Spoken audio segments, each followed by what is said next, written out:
Look Outreach is underwritten by the generous support of Munter Enterprises. Family owned and operated since 1972, integrity is important, as our family name is on every project. Our word is our bond. Munter Enterprises. Just build it.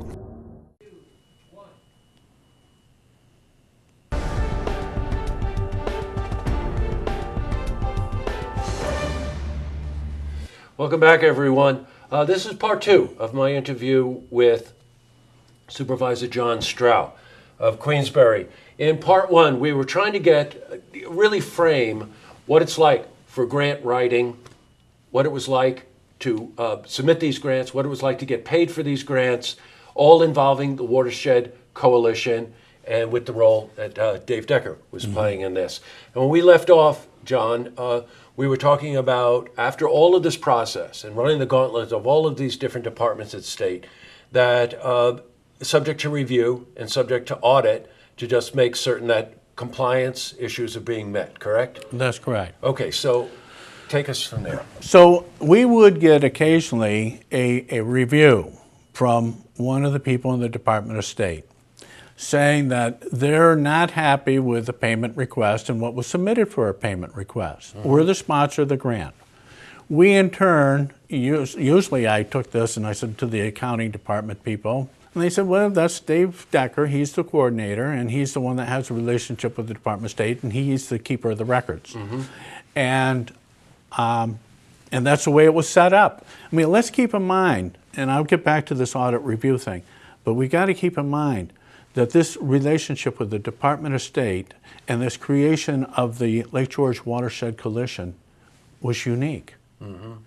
There is no other relationship, there is no other entity like this in New York State.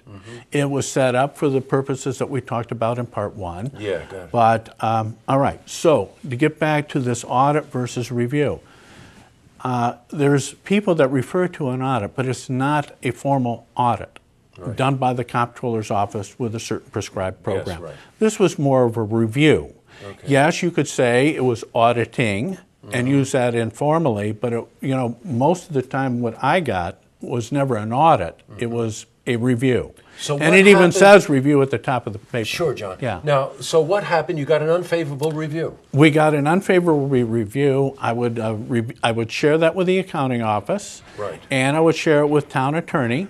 The town attorney would usually write a letter to Dave Decker saying, Dave, you are the grant administrator. You are responsible for this. Please coordinate and communicate with the Department of State to make sure that this is resolved. Now, did you... and he would. Yeah. Did you notify the board that you had received? Yes. Each one of those town council responses to these reviews, or informal audits if you wish, Sure. were all shared with the town board. So the town board was well aware that there were some issues and correspondence going on between the town, the Department of State, and so forth, and Dave Decker.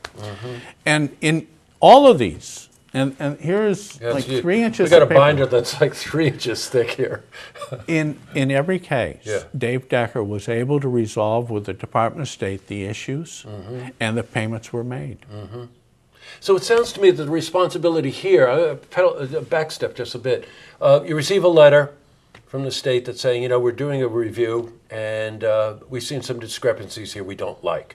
Now, that subsequently then, it was serious enough that Dave Decker was arrested. Oh, quick sidebar. I had said in a previous interview with Doug Irish that he was indicted. I got tripped up there. That's not the case. You're innocent until you're proven guilty, and he's been accused. Was actually the word I was looking for. But let's go to this. Did you feel it was a responsibility when you received the letter from the state to share that with the board, or after you went to the accounting department and the lawyers to share their response? That particular letter, nor any of the other reviews, did I share them specifically with the board. The paperwork, the document itself. But I always shared with them, I explained the situation. They were well aware of the situation. They were well aware of some of the rough waters we were facing with the Lake George Watershed Coalition and the payment requests and the Department of State. But part of that was the Department of State's fault.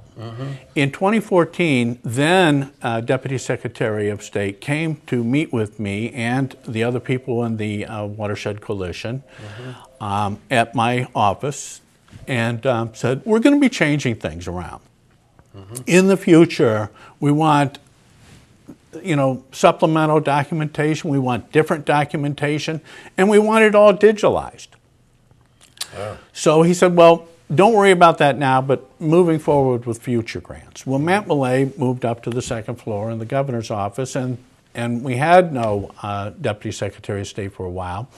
And so what Matt Millay said in the future was now happening. The Department of State wanted firmer documentation. They wanted it digitalized moving forward from about 2015 forward.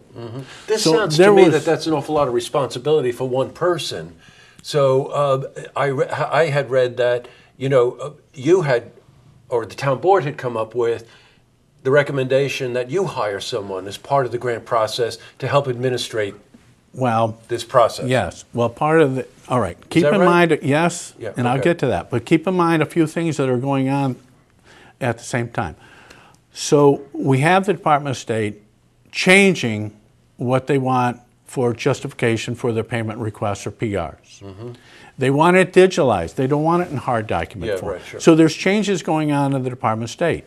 Now, at the same time, Dave was going through some health issues, and Dave does some wonderful things for Lake George, but I think sometimes he overextends himself.